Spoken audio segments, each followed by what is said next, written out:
Hey everyone, I'm Jessica Nealand. Welcome back to my channel. Today I'm going to do part 2 of the series on the high achiever body image avatar that I started last week, so you can go back and watch the first one there if you want. And today I want to talk about how a lot of high achievers have the common experience of being really invested in morality, but from a totally binary place. So it's like there's good and there's bad, there's right and there's wrong. It's a lot of black and white, all or nothing thinking about morality.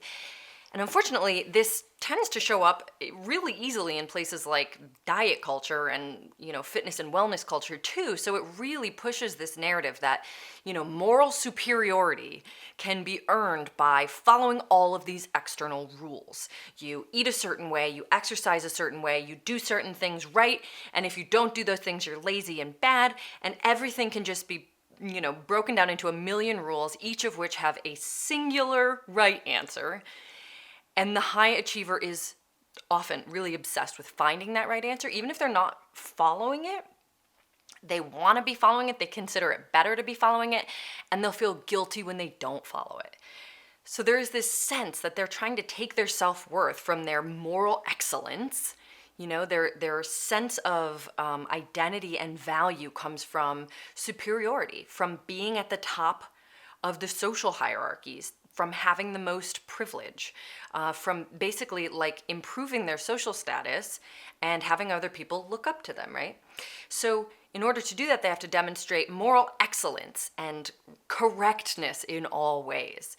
So then obviously it would become really important that they follow all the rules and they do everything right. And this is why these tend to be the same people who were, grade A students, did impressive things with their career, seek a lot of accomplishments. They're drawn to endurance challenges like marathons and,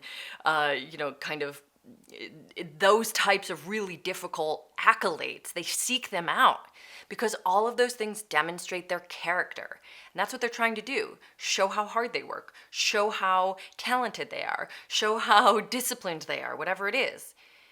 So in order to do that, this moral binary is underlying everything and pushes them towards a relationship with their body in which everything they do to their body is right or wrong.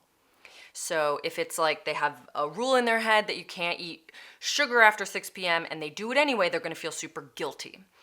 And if they avoid eating sugar after 6 p.m., they're going to feel really good about themselves. Not in a sort of genuine confidence way, but in a kind of ego-y superiority way, like, yes, I'm stronger than everybody else who eats sugar. So there's a lot going on here with the moral binary. And what you have to understand about the high achiever is that a lot of times this whole thing sits on a foundation of what's called the just world fallacy.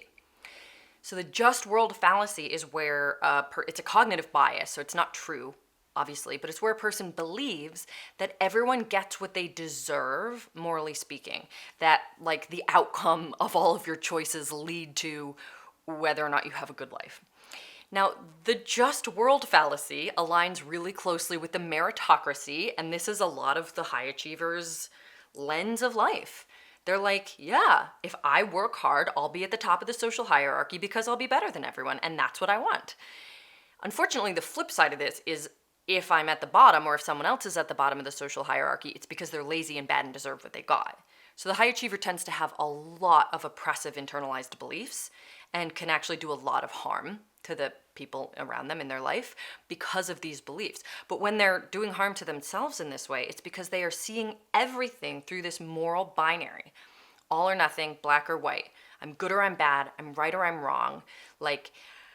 I worked out today and I ate healthy, so I'm good. I'm a good person. I've proved my worth. Everything's okay.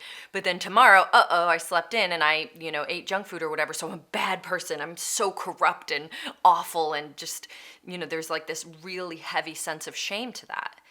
So this is where the high achiever lives. It's no wonder they try to work so hard, right? It's no wonder so many high achievers are committed to rules and routines and habits that allow them to kind of stay above water with their own self-worth. They commit themselves to intensive exercise plans and strict diet rules so that they can just prove to themselves and everybody else that they're good. Because there's only two options and there's no nuance or gray area. I'm good or I'm bad. And since they believe in the just world fallacy, if I'm good, I'll be happy. And if I'm bad, I'll be unhappy. If I'm good, I will earn all the things I want. If I'm bad, I will deserve all the bad things that happen to me. So there's something really, really brutal about this worldview that the high achiever lives in. But we can also see how it informs their relationship to their body, particularly when it comes to body control stuff like food and exercise. So that's all I wanted to share today about the high achiever. I hope that was helpful. Go ahead and leave me any questions or thoughts in the comments. And if this was valuable and helpful to you, go ahead and hit like and subscribe, and I'll catch you next time.